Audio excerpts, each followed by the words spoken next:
joining us now, former FBI agent and president of the FBI Integrity Project and nonprofit aimed at safeguarding the FBI from undue partisan influence, Jim Davidson, staff writer for The Atlantic, Tom Nichols, who has a new piece out on this today, and back with us, staff writer for The New Yorker, Susan Glasser.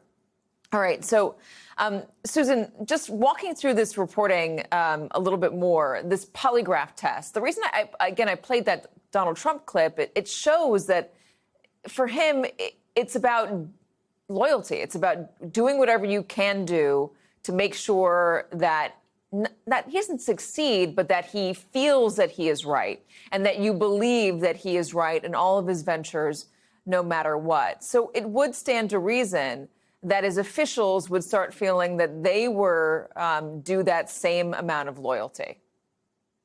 Yeah, that is a chilling clip, Katie. I'm not sure whether to thank you for bringing it back to our attention or take issue with you for doing so, because it's one of those clips that should sort of haunt you over time, because it really, if you wanted to have a single distillation of Donald Trump's second term mantra, that is it. And it shows what a through line that demand for loyalty and that fury over not getting what he believes to be his due of loyalty has been. When we interviewed dozens of his former officials from his first term, they all said that this was the big takeaway for Trump and his inner circle from the first term, that he had not done a good enough job of hand selecting people on the basis of loyalty. And so I think you're right to say that that attitude is now spilled over from selections in Donald Trump's White House and his cabinet to those cabinet officials now taking loyalty as the same mantra in how they're looking at who they should promote. It's not a recipe for good governance. It's a recipe for fear and institutions that are looking inward on themselves because they're focused on who among them they can really trust. Yeah, let's talk about the effectiveness of it. I mean, you're writing about that today, Tom, and what Kash Patel and Tulsi Gabbard are doing at their own agencies, trying to find people that they believe are disloyal or not perfectly aligned with the administration or perfectly aligned with their particular leadership. There have to be people walking through the halls saying, isn't our job to catch enemy agents and organized crime lords and terrorists? Polygraphs are a big deal in part because they are unreliable and they're really only supposed to be used as one part of a package when you're going through that kind of level of clearance. But even, at the DNI's office, it's if you sent an email down the hall to a friend and said, boy, I really don't get it about this bill, or I don't know why we're not helping Ukraine. You're going to have to worry now that all of this stuff gets scooped up and put into a big hopper where Tulsi Gabbard sends in some kind of AI crawler to find out if you were insufficiently loyal. I mean, this is, as I said in the piece, this isn't McCarthyism. This is like KGB kind of level stuff. This is death of Stalin stuff where, you have to expect one of these people to run down the hallway saying, I have documents on all of you, because it's all about personal loyalty. And it does raise the question, well, while all this is going on, who's catching spies? Who's chasing kidnappers? What sort of people are you ending up retaining if you're going to be rooting out people that maybe sent something in an email that was moderately disparaging towards something on President Trump's agenda, or maybe you said something that can't be viewed as glowingly positive about Kash Patel and you get dismissed? Who do you have left? Loyalists and people who know how to keep their head down and keep their jobs and stay out of trouble. That's pretty much it. But I have to tell you, I was a federal employee for more than 26 years, and almost everybody in a long career has sent some email that they could be reprimanded for or that had some political content to it. These are big offices. These are people who know each other and work together. They've without doubt sent emails and posted things in group chats and stuff like that. That's just part of the normal. That's just part of life in any big organization, and to attempt to turn that into a career-ending thing because you don't find it personally or politically loyal enough really turns America and its intelligence and law enforcement agencies into a really different place. James, have you experienced anything like this before? I mean, is it completely out of the norm for polygraph tests to be given to individual agents when you're trying to root out maybe a No, leak? no. Polygraphs are a very rarely are they a broad-based intelligence collection tool. And in this case, what's really going on is they're designed to chill whistleblower speech. And that's certainly not, this creates a climate of fear, and that climate paralyzes FBI agents, employees. And we have a very remarkable system in this country. Our institutions, our companies, we have a very decentralized system where employees, FBI employees, are really empowered to act and to make decisions autonomously. I've worked overseas. I've worked with other countries quite a bit.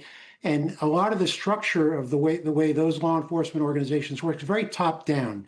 The field agents, they can't act without the authority or the permission of the people above them. FBI agents have an enormous amount of leeway to pursue investigations that they believe, have merit on behalf of the American people. And this type of chilling of whistleblower speech it makes it it creates this climate of fear where agents are just afraid to act.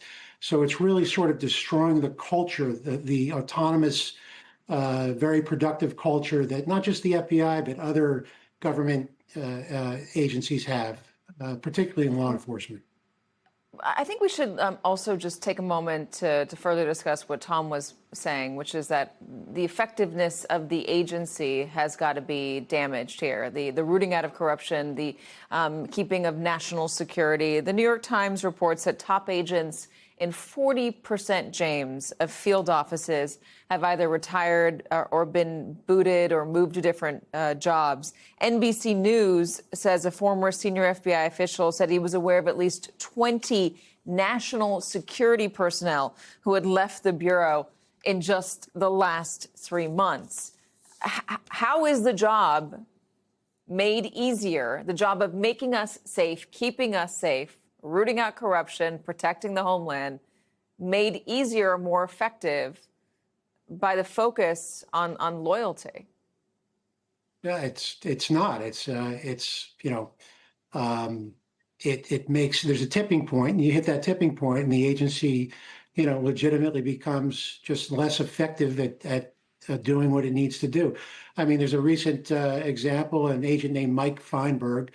He went to a top 10 law school, speaks fluent Mandarin, and because of a friendship that really had nothing to do with work that he had maintained with Peter Strzok, he was forced to resign. And if we keep losing talent like that, if that is the criteria, if the criteria is loyalty as opposed to merit, that is going to erode the expertise and the foundation of the agency itself. And my organization has argued that, a partisan FBI director, and that's what we have, acting at the behest of an authoritarian-minded president, can use the agency as a political tool to extend or hold power. And, we're in a wait and see, but we're watching, all of these moves very closely. And I see the use of polygraphs to chill whistleblower speech, completely within the context of, what we've been arguing for a while. I wonder where we are headed next, Susan. I mean, we're hearing about this, reporting about what's happening inside these agencies. We've seen so many cuts, the flooding in Texas and the warning system appears to be clearly connected to the cutting of jobs, at least in one certain job at the National Weather Service that wasn't filled, the warning coordinator. Where are we headed if we're gutting these agencies and we're moving expertise and long-serving officials based on, them not being excited enough about Donald Trump's agenda? Yeah, I'm so glad you flagged that, because that really, of course, is the blaring red alert siren that we're seeing here, is the question of whether the United States is essentially eating its own and its own capacity in this case. I'm mindful of, the Donald Trump himself basically outlining this agenda for us before the 2024 election in an interview where he was asked, he said, we have enemies, we have adversaries like Russia and China, but then we have the enemy from within. And of those, the enemy from within is the greater enemy. And I think that is essentially the mission statement for this kind of purges and attacks on the viability of the US government itself that we're seeing across many different federal agencies in the FBI, but also in the Justice Department. Also, as you pointed out, even in pockets of the Department of Homeland Security, you wouldn't think, to be politicized in this way, like FEMA, for example. And my question beyond all that is, Trump and his advisors have advanced a maximalist view of executive power, right? They've acquired extraordinary powers. They've fired nonpartisan career officials in places like the FBI and the DOJ. The question is, to what end? What are they going to do now that they have consolidated some of this power, now that they've moved around those top FBI field agents or changed leadership structure? To what end? Are they going to begin politicized prosecutions? That's a big question, for example, in the FBI. Once they have that loyal workforce, what are they going to do with it?